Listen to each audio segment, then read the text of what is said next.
Thank you, Benoit. Okay. Now, it does work. But you know what?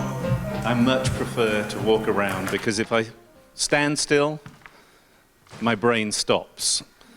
And apparently that's why I'm here.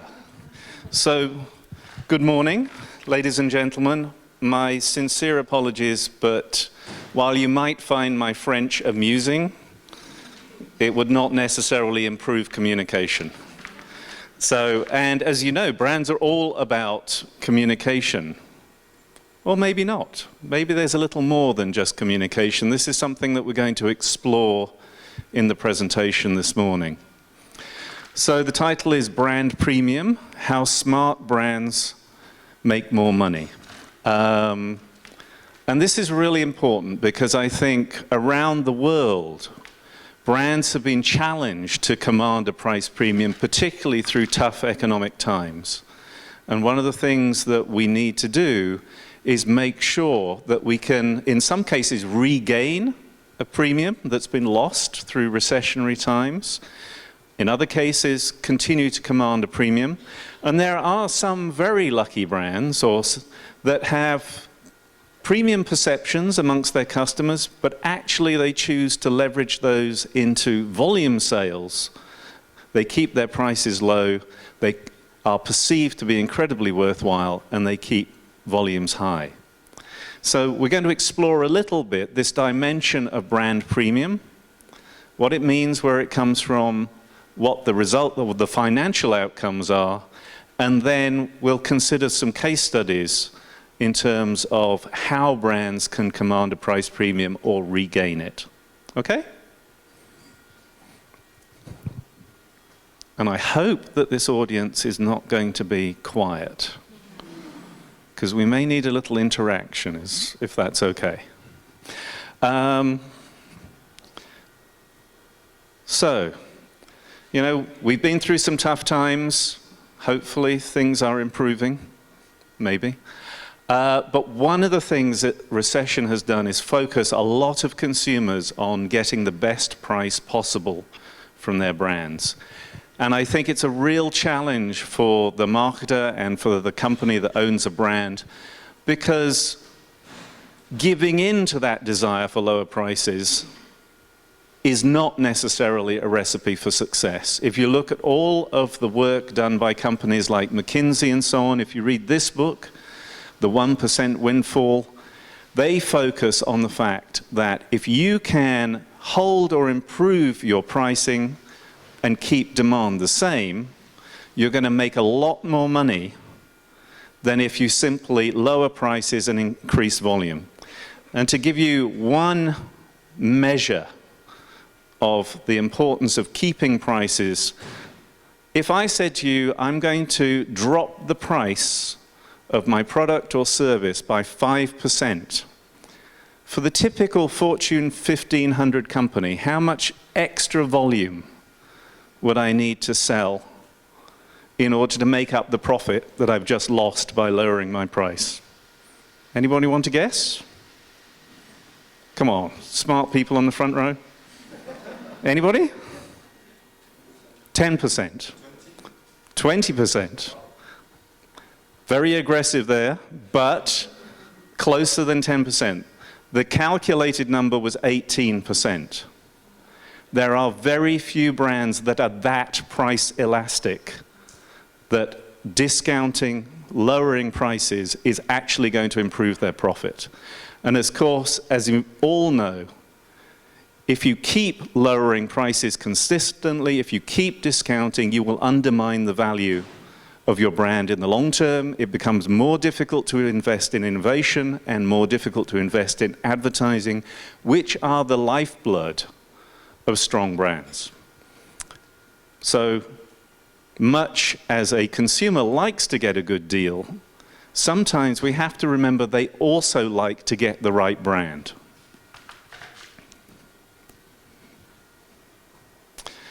And if I were a management consultant, then I would be talking to you in terms of increasing profit. I would be talking to you about the supply chain, pocket price, trying to figure out how to keep more money in my pocket. As marketers, what we do is we focus on what's in people's heads, the ideas, the associations, the feelings that they have about brands, and we try and shape those to make people want to buy our brand, and in some cases, to make them want to buy at a higher price than the competition, to justify a price premium.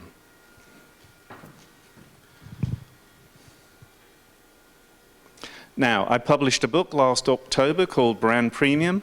It's very old-fashioned, lots of pages, lots of paper.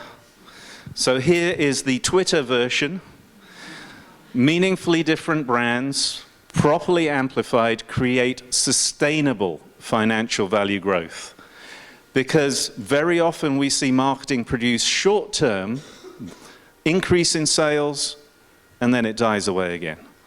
The real challenge for marketers and for companies that own brands is to create a sustainable growth, not just in sales, but also in profit year after year after year. And later we'll be hearing about some of the Brands E Top 100. Those are the brands that have truly been successful at doing that. But what makes, when I say meaningfully different, what do I mean? We have identified that there are 3 key ingredients to a strong brand. The first of which is meaningful. The brand is significant to its customers in some way. Perhaps it empowers them. And we measure that simply by asking people whether the brand meets their needs. Perhaps it inspires them. They really find it more appealing than the competition. So if someone in one of our surveys says the brand meets their needs and they find it more appealing, they love it more than the competition, that brand is going to be meaningful. And I'll come back in a minute to show you the financial benefit of having a brand that is meaningful. But there's a little bit more that we need to add to the recipe than just meets needs and appeal. There's differentiation. I think differentiation is something that everybody knows is important, but kind of we've been told it's really difficult to make our brand different from the competition. Well, I can tell you that 4 out of 10 brands in the Brands E database manage to create a strong sense of differentiation versus their competition.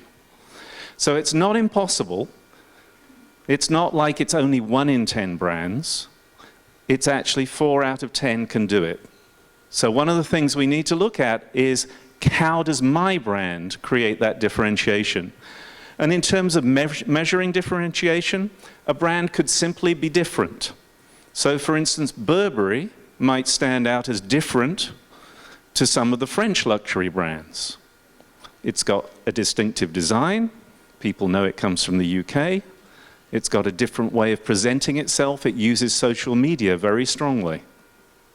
If we look at an example I hate to use, Apple. Because everybody uses Apple. But for a while, it completely reset what a mobile phone stood for. So setting the trends for the product category is the other way in which brands can create differentiation. They can be seen to be the leader, the innovator within the category. But something I'll stress later on, it does not just need to be about product. There are many ways to differentiate. So part of Apple's differentiation was design. We'll see an example later on of positioning. Simply the way the brand advertises can create the necessary differentiation to stand out from the competition. And last but not least, an important ingredient of what makes a strong brand is what we call salience. Now, this is really important. It's the speed with which your brand comes into people's heads when they think about a category need. So, for instance, if I was in the UK and I said to people, what airlines can you think of? Well, British Airways is going to come up pretty high on the list. But if I then said, if you were going on vacation and you were buying a ticket, what would you look for? I suspect many people would say a cheap price. If I then said, and what airlines that offer a cheap price come to mind, many people would say EasyJet. And we know from our research, actually, more people would say EasyJet than British Airways. Lots of people would say Ryanair, for instance. So you get a different understanding. Brands come to mind in response to different triggers. So it's really important that we understand what needs is our brand associated with, and does it come to mind quickly when people think about that need? And one of the things that we've shown in our research is that asking questions through the need that customers have of the category gets a stronger relationship with actual purchasing behavior. So, what outcomes do we get when we put those different ingredients together? Well, it depends on how we put them together. So, here we're looking at a score that we call power. Power is the attitudinal share of mind. It's the volume driver, if you like. And to drive volume in a category, all you need to be, well, ideally, you are meaningful and salient. Differentiation is not so necessary. So here you see an example from the USA where we have integrated Millward Brown's survey data with actual purchasing data from a behavioral panel.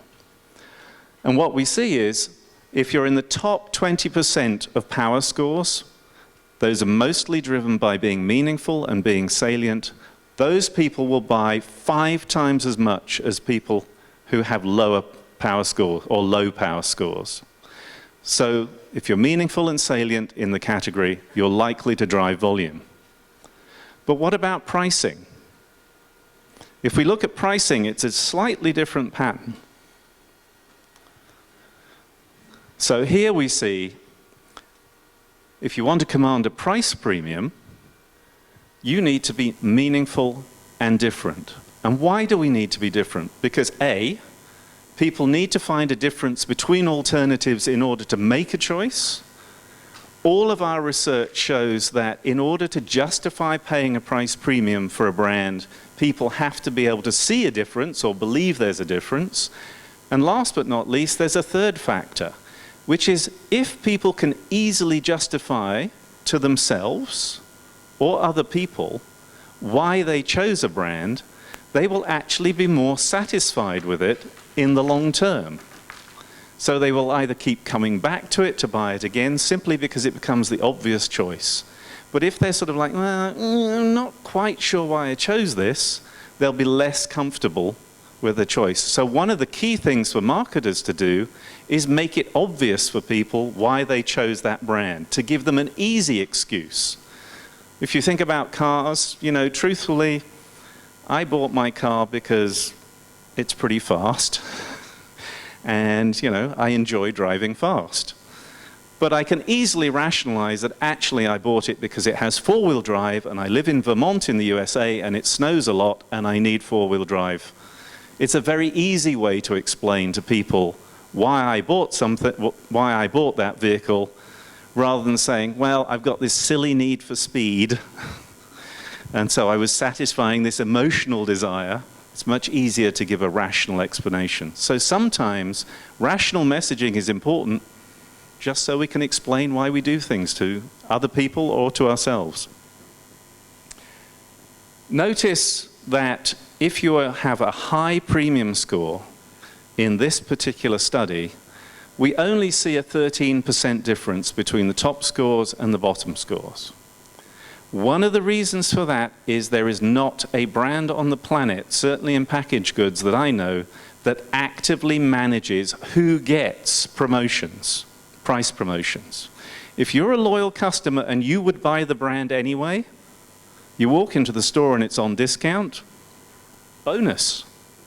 You would have bought that brand anyway, but actually you benefit from the price reduction.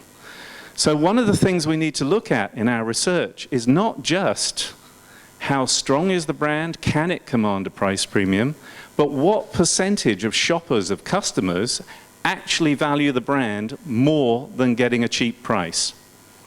Because that's important and it has real implications.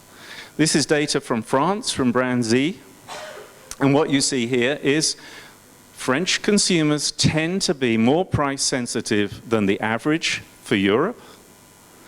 But in some categories, there are still a huge proportion of people who are brand driven. So the dark blue bar is people who say that either they have one brand that they typically choose, or that they choose from a repertoire of brands and they try and get the best price between those.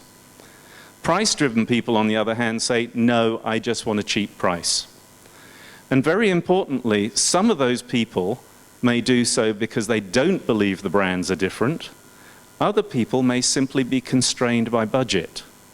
They have a brand that they'd really like to buy, they simply know that they can't afford it. And you can see down at the bottom there, motor fuel, gasoline. The major thing, as you probably know, is location, not so much which brand. So if I have to cross the street to fill up the car, then I'm going to drive a bit further and get one on the correct side of the street for me. And you might say, well, Nigel, that's just attitudes. That's what people say. They behave differently when they're in the store. Well, that's not true. Again, this is where we have integrated our attitudinal survey data with actual purchasing behavior. We're looking at the amount spent by different groups.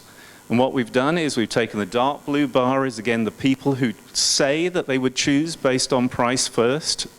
Sorry, choose on brand first, price second. Light blue is people who choose on price. What do we see? Clearly, the people who are brand-driven pay more money on average. They buy more expensive brands, sometimes. But even when they buy a value brand or a cheaper brand, they pay more on average than the price-driven consumer. Why is this? Because they're not buying to stock up. They are not delaying purchases to wait for a promotion. And the other thing is, you look, I've split the data by three levels of premium score: low, medium, and high. Even the price-driven consumers in these categories were paying more for brands that they believed were meaningfully different than people who didn't think they were meaningfully different. So if we can improve, A, the perception that our brand is meaningfully different, B, if we can convince people that it's worth paying more for brands in this category, then we're going to generate a lot more income from our brand. Now, before I go on, I need to present, bar charts. Most of us can read a bar chart. This is a new way in which we communicate how strong a brand is in terms of being meaningful, different, and salient. And first of all, we plot a pie chart that shows within the category and for the specific measure that we're looking at, is meaningful more important than difference? Is difference more important than salient? Simply by the size of the pie.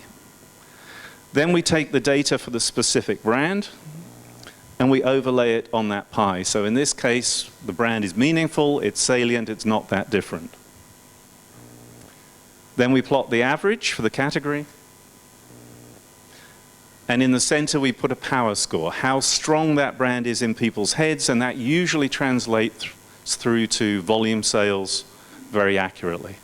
If it doesn't, that implies that there is something that is a barrier to purchase within the category.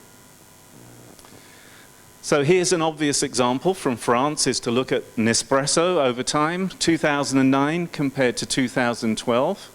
And what you can see is the brand is hugely different, relatively meaningful, not that salient. The brand has strengthened over time. It's maintained that differentiation.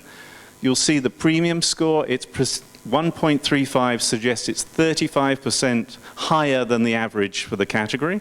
So people clearly believe that this is a premium brand. Over time, Nespresso's share of the coffee market has grown by almost exactly the same percentage as that power score. But the market share is lower. And there's a very obvious reason for that, because Nespresso limits its availability to its own stores and to online. And many analysts think that the brand would do better if it was more widely available, to its customers, and our data would tend to suggest that. Except, if they did that, the exclusivity of the brand, its ability to command a price premium, would probably suffer as a result. So these are clear choices that the marketer can take, and I know the CEO for Nespresso has basically said, we are not going to widen our availability. We are going to focus on our own stores. We're going to keep commanding that price premium. Here's another example, and again, just trying to make the point that there are very clear differences within a category. So Boursorama, clearly differentiated as the first online financial institution, relatively strong premium score. Crédit Agricole, obviously a much more traditional business model, so people seeing it as hugely relevant because it's been around for a long time, meaningful, and also salient. But the interesting thing to me is if you look at this profile, where the brand is highly different, but it doesn't appear to be that strong in terms of being meaningful or salient, that is the profile of a premium brand that has the potential to grow. And what we've seen in many, many categories around the world is that if a brand has that profile, the job of the marketer is then to make the difference of the brand meaningful to people and then make it salient. And you look at those brands, they are the ones that are able to grow over time and still command a price premium. So, will this brand take off? Maybe, maybe not. That, of course, is all down to marketing. So, how do you command a price premium? I have 3 C's, and we'll work through a very brief case study for each one. So the 3 C's are challenge, credibility, and communication. Challenge, we talked about this a little bit earlier, innovation of some sort. We often see people get fixated on innovation to do with their product, when actually there are many different ways to innovate. Maybe they're retail innovations, maybe they're underserved consumers, maybe there's a design opportunity, maybe it's simply about positioning. So challenging people's perceptions to reframe their perceptions of what the brand stands for will help a brand get the start on commanding a price premium. But then it's about building credibility about this new positioning. Not just marketing communication, but where is the brand being sold? What channels is it in? What media are being used? What celebrities is the brand associated? What sports events? What cultural events? So all of these things start to build credibility around the brand's positioning. And then last but not least, a very traditional mechanism, communication. If you don't communicate with your consumer, you can bet your life that someone else is. And so if your competition, as you'll see in the first case study, shapes perceptions of your brand, it can be very difficult to fight back. And my first example is challenging the status quo. It's for Audi in the USA. So we're going to do a little journey. We're going to go to the USA, then China, and then back to France. Audi in the USA, 2007, just before the Great Recession, was not that strong a brand. It was, as we say, always the bridesmaid. It was never the bride. So luxury car buyers would, when they set out 6 months from purchase and they start thinking about buying a new car, they'd say, I really ought to consider Audi. So 6 months out, it's in the consideration set. By the time they buy a car, guess what? Mercedes, BMW, Lexus. Somehow Audi has dropped out from the consideration set. So the big challenge for Audi was, how do I get it in that consideration set all the way to the purchase? And that's all about reframing expectations of the brand. Sure, let's launch new models of the A4, the A6. But what they also did was launch their flagship brand, the R8. And less important than the actual car, look at the message in this TV commercial. You may remember the movie The Godfather. Anybody seen that? okay? But essentially, this is a spoof of that movie. One of the mafia bosses wakes up and finds that his prize racehorse has had its head cut off and put in his bed. It's not a very nice scene in the movie.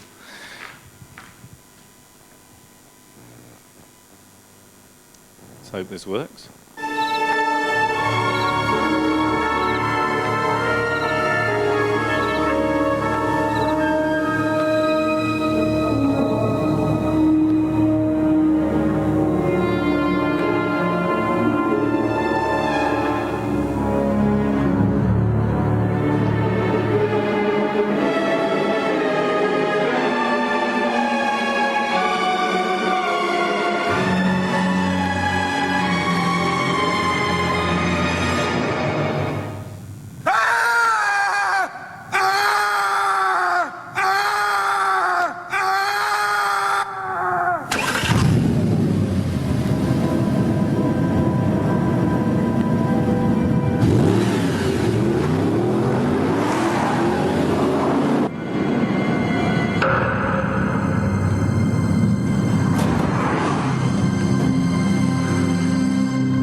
Now, the key message was old luxury just got put on notice. So if you're someone like myself, but you're driving a BMW or a Mercedes or a Lexus, suddenly my car doesn't look like that car. Never mind the actual vehicle, Audi then needed to follow up with very specific messaging because, you know, luxury car buyers tend to be an audience like ourselves. So they respond to things like key message like Audi has won the last 3 Car and Driver magazine head-to-head tests with BMW. Suddenly, if you're a BMW driver, you're no longer buying or driving the best car on the road because some independent party has told you you should be driving an Audi, right? So what we see in the data is over time, price perceptions are the blue line, premium perceptions amongst non-rejectors, because remember our challenge is to get those people to consider Audi all the way to purchase. The blue line holds pretty steady right through the center of the Great Recession. Premium perceptions climb in 2008 and 2009 as new models are introduced. Next year they sag a little bit because there's no new metal, there's no new car models. But then they had what they called the Shock the Sheep campaign to challenge people's perceptions of what Audi stood for and what the old luxury stood for. Premium perceptions climb again. Audi grew its market share during the Great Recession. If you look at the car market in the USA today, Audi is having its best sales year ever. And there are 2 brands which are having to price promote in order to keep their market share up, Mercedes and BMW. So it's possible to take a brand and completely turn around perceptions if you do it in the right way. Okay, credibility. Do we have this brand here in Paris? Where would you go for Häagen-Dazs? Supermarket? No? Cafe? Okay. So how much would I pay for dessert in a cafe? A few euros, 5 euros? A little more? 5 to 10? Okay. Now, in China, Häagen-Dazs has to command slightly more than 5 to 10 euros for a purchase because all of the product is flown from France, believe it or not, to China because they cannot trust the milk supply in China. Nor can they trust the retailers, because in the US, I would typically go to a grocery store and buy Häagen-Dazs, and likely I'd get, you know, buy one, get one free. In China, very often the retailers, particularly when they were launching Häagen-Dazs, would turn off the refrigerator at night, cover it with a blanket, and then turn it back on in the morning. Now, if your product has no artificial ingredients, this is a problem. So now we're flying the product. We've decided to have a retail strategy only to start with, and the brand is incurring import duties to a significant degree. Haagen-Dazs in China needs to command a super premium price for what it is. So, how do they do this? Well, after experimentation, they identified a target consumer called Natalie. And they focus on what Natalie does, where she goes, who she hangs out with, where does she shop, what music does she like. And they build an offer to appeal to Natalie. And Natalie, she loves a little luxury. She also has this thing about love. She wants to be in love. She wants to be loved. She wants to hang out with her loved ones. So Haagen-Dazs in China is all about this romantic connection. So, gentlemen in the room, if you're in China, you would probably be taking your wife or your girlfriend to Haagen-Dazs for a luxurious treat. And I've had this photograph since last summer. Last summer was a very special year. They had a French chef, I can't remember his name, design special desserts. So gentlemen, if you were taking your girlfriend or wife to Haagen-Dazs in China, you would buy her one of these. It is entirely made of ice cream. It's not leather. You could buy an Eiffel Tower made of ice cream. You could buy a bird's nest with little eggs in. It's all designed to make the brand seem premium. Then there's the retail location. This is the Haagen-Dazs right next to the famous pedestrian shopping street, Nanfujing Street in Beijing. The Apple store is literally next door. Turn the corner, there's the Apple store. Shanghai, there's a Haagen-Dazs next to the Ritz-Carlton. So they're building association through where they locate their retail stores. They're associating with luxury. Okay, one last thing about Haagen-Dazs. Wedding cakes. Can you buy a Haagen-Dazs wedding cake here? No? Okay. Well, the CEO of Greater China for General Mills said, we don't want to sell wedding cakes. It's all about marketing. Guess how much a wedding cake in China costs from Haagen-Dazs? 500 euro. Any advance? 2,000. Any more? Come on, higher, higher. 10,000. Little high. Maybe 4,500 euro for a Haagen-Dazs wedding cake. Now, of course, this will be delivered. It's an extravagant design. It will be delivered in a van with specially softened suspension to make sure your cake gets there in perfect condition, and it will be served by 2 people with white gloves. Who can afford to buy a 4,500 euro wedding cake? Sports stars, pop stars, celebrities. So they're building again that sense of super premiumness. And of course, if you happen to be lucky enough to be invited to the wedding and you see this, out goes the message across social media, across the Weibo. So building credibility, it's all about marketing, but it isn't necessarily about broadcast. It's about creating an event and then getting it shared. So Haagen-Dazs in China, hugely strong, well differentiated, very salient, and challenging Starbucks in terms of brand strength.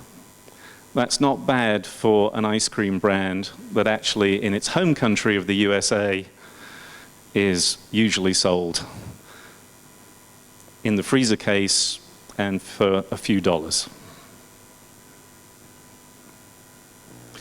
Last example, communicate appropriately.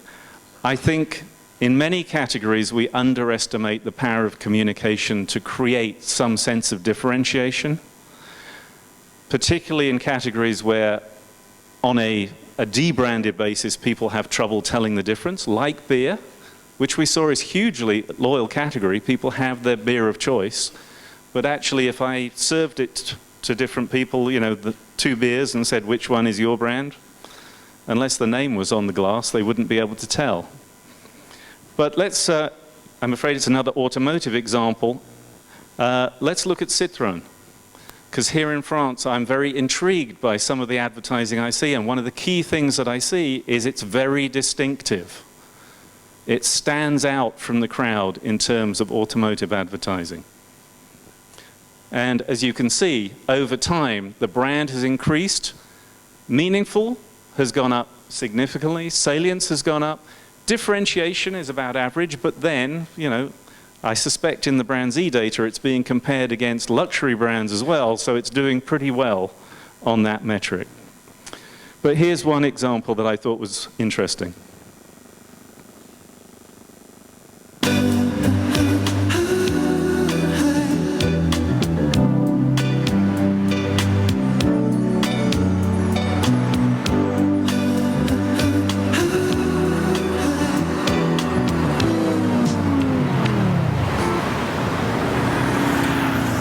This is the sound of my soul. This is Citroën DS3 Cabrio. Découvrez-vous. Now that's just one example. My colleagues chose this as a commercial that stands out from the crowd. And the reason they did so is because one of the things that we see when we look at our link pre-testing is if you can create a campaign that's different from the other brands in your category, that will give you a boost in terms of your ability to create an impact within the category.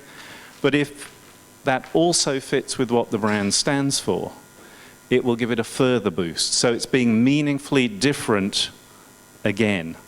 And what that says to me is mission critical is to make sure that everybody, not just the marketing team, but everybody, including the agencies, really understand what the brand stands for. Particularly in these days when we have the media agency, the creative agency, the digital agency, the PR agency. Did I say creative? Anyway, it's really important that everybody is on the same page and understands what the brand stands for and what makes it meaningfully different from the competition. Otherwise, you end up with a fragmented message. I have probably run way long. Conclusion, quick premium checklist. Number one, know what business model you have. There are so many premium brands that lose their way and start acting like value brands and start price discounting, and that's where the death spiral begins. So if you're a premium brand, act as a premium brand. Maybe you're a premium brand that needs to regain its premium, in which case it's all about understanding your target audience and challenging their perceptions of what you stand for. In which case, if you're going to challenge those perceptions, you need to figure out what will make the difference, what will make you meaningfully different and help you stand out. And that might mean going back to the origin of the brand and digging into what made it successful to start with and then re-envisaging it for today. Then amplify that in everything you do. Marketing is way more than just TV advertising, digital advertising. It's about event marketing. It's about the whole experience of the brand, particularly for physical services. Even tactile experience is important. And last but not least, using activities and cues that not only trigger premium perceptions, but are specific to your brand. One of the interesting things about that Audi ad is you saw how they showed the car headlights turn on. That is now a cue that makes people, you can watch with our facial coding and a link pretest, when they see that light, even if they can't see the car, that line of lights, they know it's an Audi. And particularly for Audi owners, we'll see a smile occur on their faces because they know which brand is being featured in the ad. Last but not least, I think many of our customers and consumers out there still value our brands and would be willing to pay a price premium for them, can be persuaded to pay a price premium again. We need to have the same faith and work to give them that belief that it's worth paying a premium. That's the end of the presentation. Thank you very much for listening.